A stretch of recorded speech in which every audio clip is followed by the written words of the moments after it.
देखिए, हाथरस में जो हुआ उसकी भी हम कठोरतम शब्दों में भर्त्सना करते हैं। और राजस्थान में जो हुआ वहां भी एक बेटी को इंसाफ चाहिए। एक राजनीतिक दल के पैमाने अलग हो सकते हैं, लेकिन मानवता इन दोनों ही राज्यों में शर्मसार हुई है। और इन दोनों राज्यों की सरकारों की यह नैतिक जिम्मेवारी है कि जल्द से जल्द गुनाहगारों को जेल की सलाखों के पीछे भेजें और फास्ट ट्रैक कोर्ट में मुकदमा चलाया जाए, और जो निर्भया कांड जैसे घटनाओं में विलंब हुआ है उसकी पुनरावृत्ति इन दोनों मामलों में नहीं हो। उत्तर प्रदेश में कोई मीडिया आपातकाल नहीं है, कांग्रेस राजनीति खेल रही है।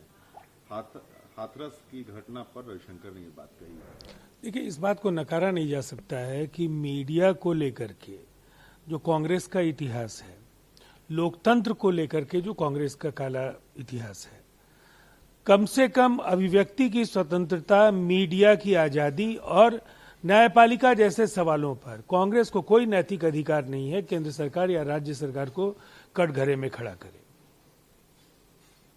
बिहार चुनाव में एनडीए का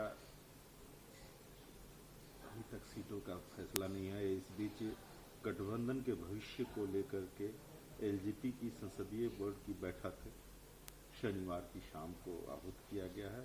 लगभग माना जा रहा है कि हो सकता है कि एलजेपी बाहर हो। देखिए, हिंदुस्तान की राजनीति में पिछले 3 दशक गठबंधन के आधार पर सरकार और प्रतिपक्ष के गठबंधनों को बनाया जाता रहा है, और गठबंधन की सियासत की कुछ अच्छाइयां हैं तो कई मुश्किलें भी हैं। और एक विनिंग अलायंस जब होता है, एनडीए बिहार में मीलों तक अपने प्रतिद्वंदियों से हमारा मुकाबला नहीं है। नीतीश कुमार जी के विकास का जादू लोगों के सर चढ़कर बोल रहा है, और लोग 3/4 से ज्यादा सीटों पर विजयश्री का आशीर्वाद देने के लिए तैयार हैं। अब ऐसे में सीटों के चयन को लेकर या परस्पर विरोधी दावों पर बात करने में समय लगता है, लेकिन जिन पार्टियों ने जनता के बीच काम किया है, संवाद सीधा रहा है, तो फिर 1-2 दिन के विलंब से कोई बहुत फर्क नहीं पड़ेगा। इन्हें ऐसा दंड मिलेगा कि लोग इतिहास में याद रखेंगे, यह कहना है यूपी के सीएम आदित्यनाथ ने हाथरस के दोषियों के खिलाफ। निसंदेह जनता को